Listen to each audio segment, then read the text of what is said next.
Yo mutati matera ba soda. Tika ba ngo. Moko peke. Ana soda oyo kate.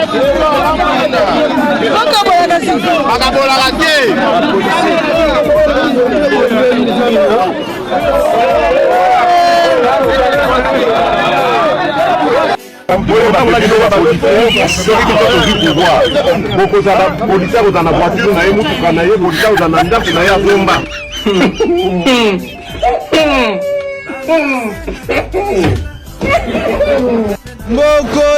Moko biloko ya kana mboka mituka tala biloko ya na mboka bakangela biso ba jeune de sale eloko te okangisi suki no bakangi yo tala biloko boya na mboka bokita nde fufu masango tolia aya mboko ka mituka nzela ya te mituka kaka ekenda wapango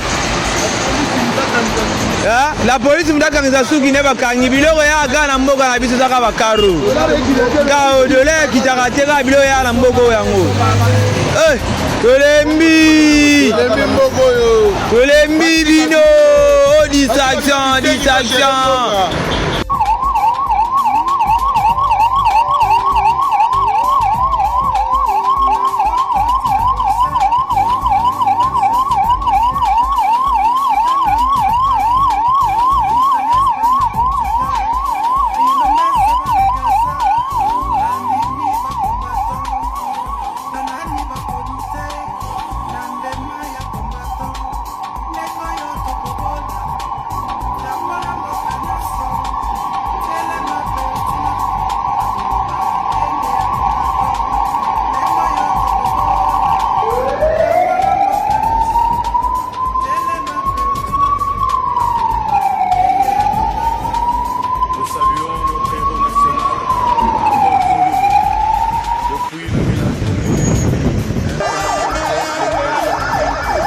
Instruction du commissariat général de la police nationale congolaise, les groupes mobiles d'intervention Alpha a procédé dans la nuit du dimanche 7 au lundi 8 juillet 2024 à l'évacuation des véhicules qui étaient mal stationnés sur la chaussée.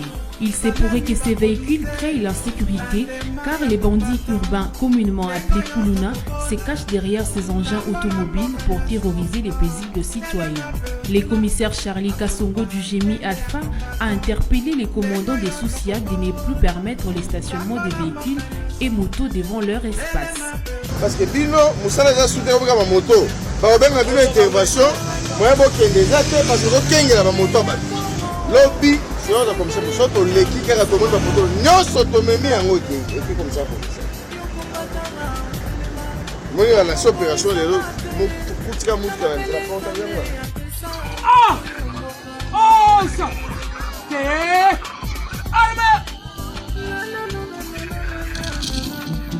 Monsieur le député provincial de la province de Nord-Sud, la circonscription de Tchanicha est arrivée pour vous accueillir et vous rendre les honneurs à l'occasion de votre visite dans notre sous-détachement. Le commandant sous-détachement, Balissa Kalokola Chéribin, nous vous évitons de passer la troupe à revue.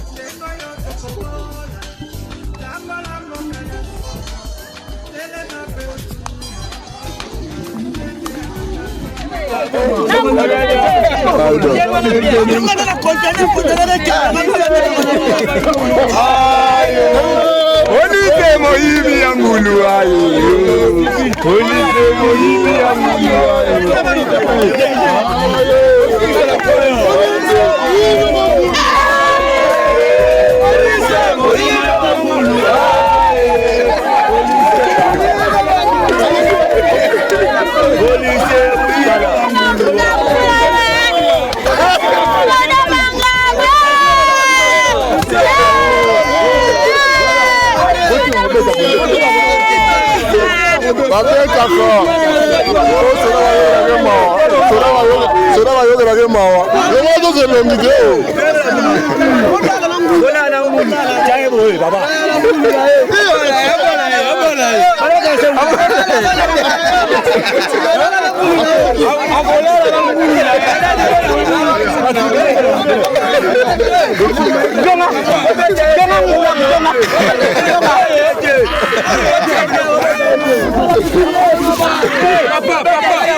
Et c'est ça la vérité.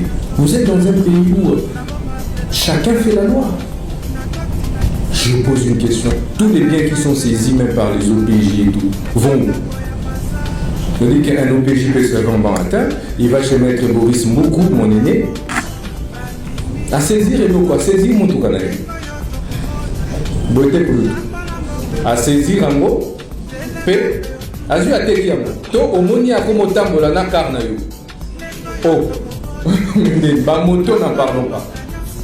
Azul a un moteur et puis bon, on a un commentaire la moto saisie.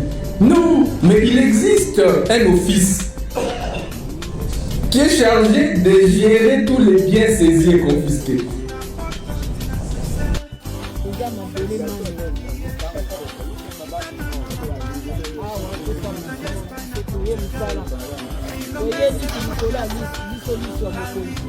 bakoleka badepute bazoleka ndenge baabraham na bamoïse baleka mezenga moto moko aleka koma moïse ye yo moto azosauve koto ya mai ndenge ebanda na mosu ozoya inongo eza miso likolo ya miso kasi nga nayebisa oyo eza combattant to combattant esalami na kisitaka matelele futa tiki ya kotala badolonge bayinyoka na ndenge. Nous saluons notre héros national, Armand Tungulu. Depuis le village Bombili, El Commandante, le maréchal Neng. Après ma voté yo. Après ma voté yo. Na yo mtozalaka liboso kote. Wanga na moni bampe, ba voté nga ba voté yo. Olo ko moko sa to putain moko na. Toujours na yo kotala biso biso. Ah, on a un chef là.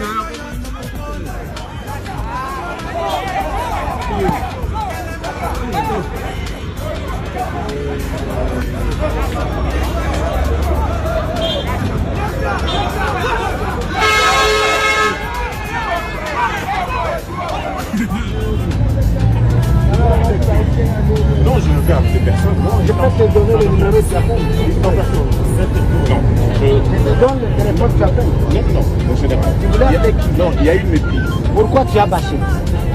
Mon général. Pourquoi tu as bâché? Mon général. Non, réponds-moi. Pourquoi tu as bâché? Mon général. Alors que c'est une plaque normale. Tu la caches pourquoi? Non, il y a une méprise. Bon, on fait ceci. C'est une plaque normale. Nous sommes en train de chercher des véhicules volés. On va à la fourrière, on va vérifier l'authenticité de ta plaque. Il n'y a pas de problème, j'ai tous les papiers. C'est bon. Oui, c'est à la fourrière. C'est à la fourrière qu'on va vérifier. Il y a beaucoup de véhicules, depuis qu'on a commencé l'opération, on a trouvé des véhicules. Je ne suis pas envoyé. Non. Voici mon mandat. Qui te donne le droit de bâcher les véhicules? C'est dans quel article de la Constitution? Est-ce qu'il y a moyen d'éviter ces caméras? C'est dans quel article? La situation dans laquelle nous voulons terminer cette histoire. Nous cherchons des véhicules volés. On a tué des chauffeurs, on a volé leurs véhicules. On y va. Vous faites votre travail.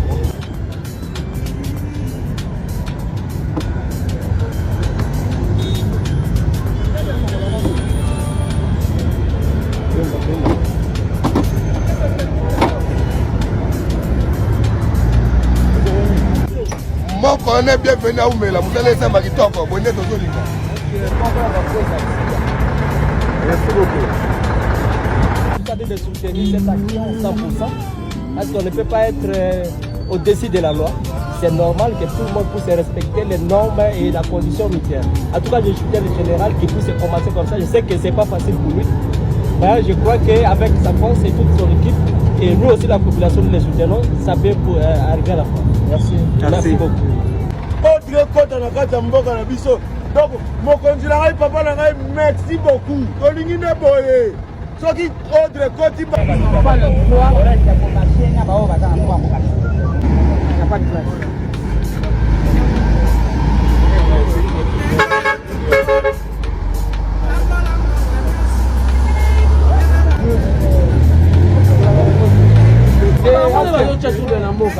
telema otamona mutu eza sa place oza nani na mboka oyo oza nani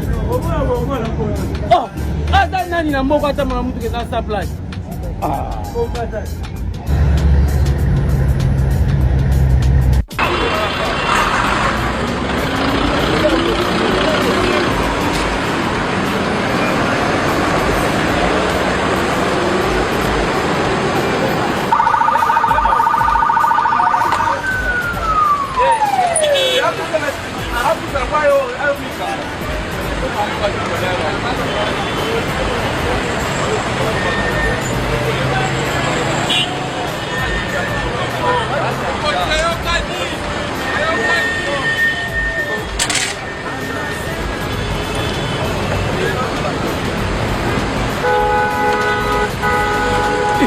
Ça c'est bien. C'est pas fait ça. Ça c'est fait.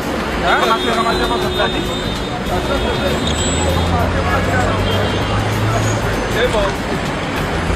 Oh, attends là. Oh, d'accord. Là, caché sans se faire.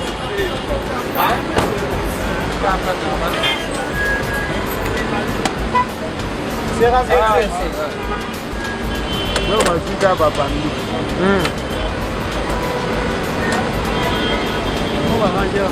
Bon, on est oh, on a un peu de route là. On est là, tu vas bander le vélo moi.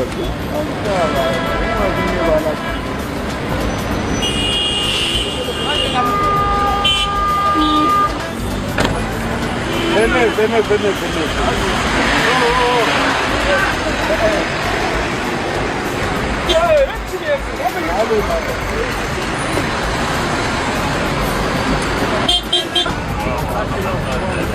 Il n'y a pas de place.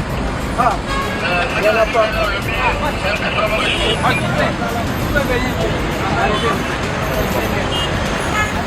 La meilleure des choses, c'est ça.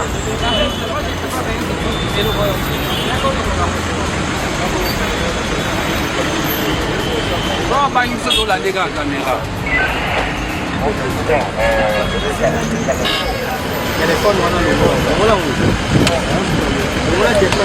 Comment les tendez ça ils ont l'état aux bombes en opponent.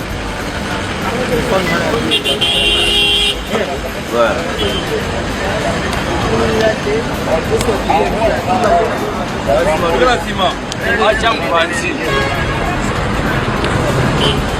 Acha mpanzi tuomona hii.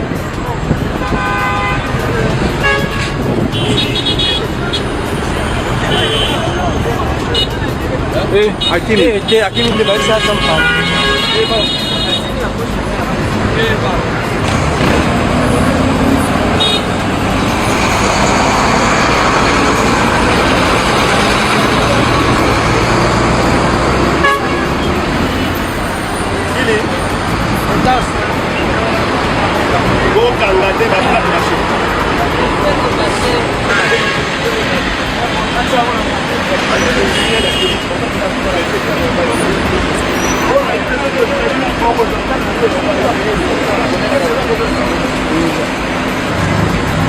Ok, merci. En fait, on va serrer un peu là. Parce qu'on a lève les caméras.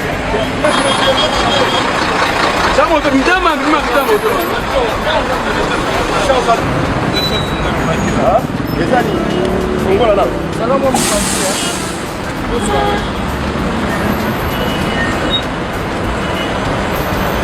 Bozongaka Moukessima. Attends, tu vas passer, tu n'as pas de problème.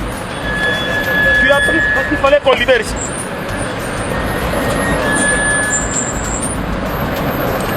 C'est quoi encore là?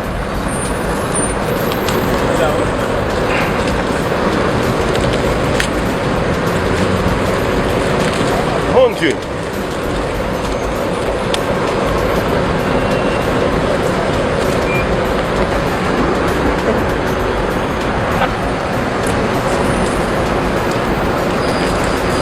Et là.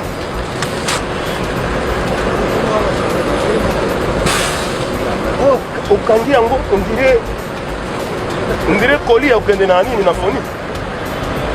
On dirait colis au Kendenani, il a foni. Il y a bien un pas de tu es courageux, hein? C'est pas moi. Moi, le type. Moi, c'est le fait que c'est qui vous donne l'ordre d'abord de faire ça? Il est poli, mon petit, que des autres. C'est là. Ok. On va mobiliser les équipes. Libérez. Appuyez. Là, il y a un salut, le là.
exemple oyo nakoyekolobela no mokolo moko nayaki na mbongo napesi keno paster aya asambeli na ngai bo milimo mabe elingi eluka ngai nasimbela okotela makasika moko ya nasimbelio ça va ok bon milimo mabe elingi eluka ngai bon nazwa likama ya makambo ya mabe alors makambo ebele nalekai na mwana mokili siko ndenge oyoki ndenge abondaki mpo na yo siko oyoki nini nalobi boye nalobi oyoki nini nayokaki nanu eloko te ntango babandaki basengaki keno eglize esengi keno na Kinshasa basengi bapesa batole soki na dolari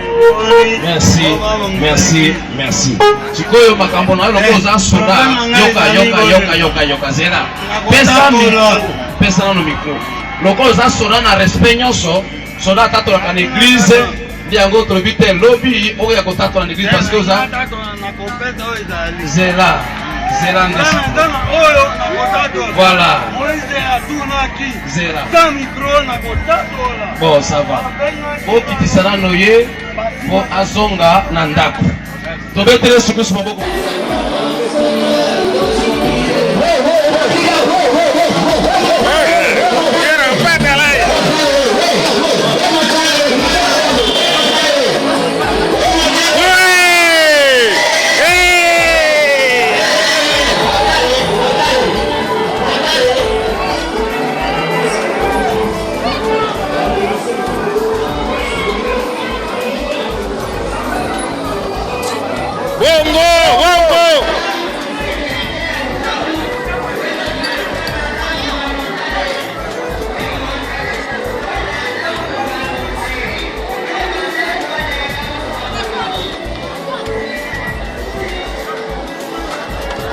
Sasa ingekuwa mwingine motare.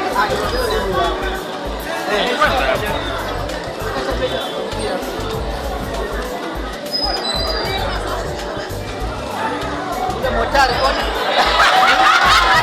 Aone komba chini.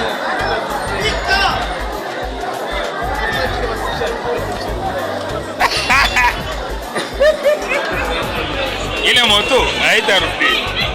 Baitoshe pale, biko wanaita. Kamata moto yako. Twala moto. Kamata moto. Kamata moto yako. Kamata moto yako wote.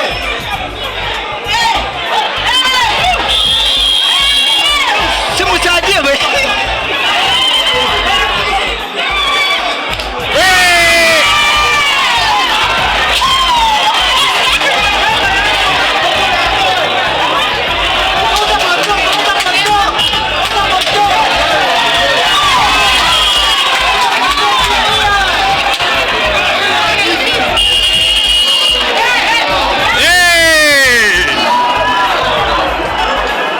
Kana tena kilipo.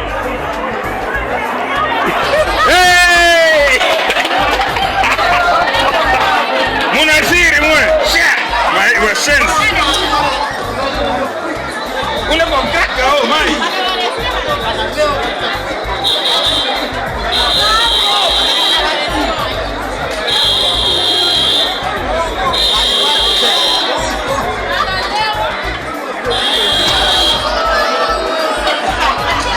Viva la fine!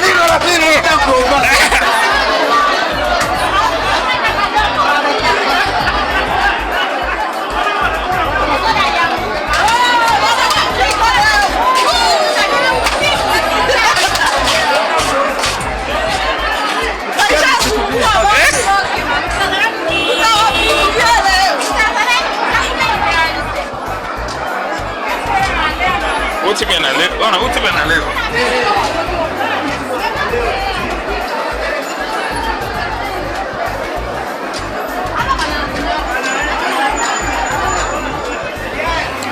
Utime na saraulika. Kaya sikana msarau sana. Kaya sikana msarau sana. Na kisa liumba sasa.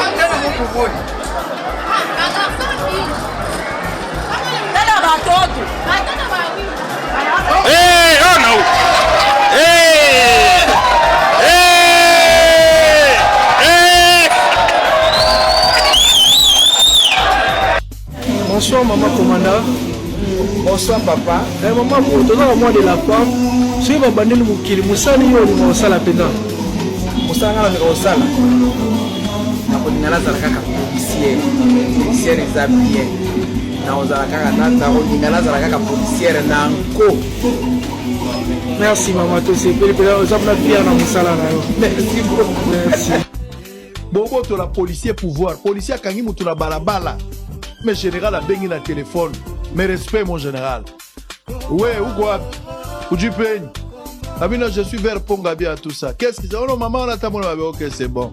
Mais tu sais que ma femme, sa petite soeur, celle-là, c'est sa fille, non? C'est sa fille aînée. Ah. Essaye d'apprécier. D'abord, yo, est-ce que ma grade, aux ce qu'on a grade? Moi, j'ai casqué Gabino, Tina, c'est quoi, Kaka, Lietina, ok. Au numéro, on n'a pas, il y a un bagage des obimats, je veux savoir. Ok? So, on va bien dire, allez.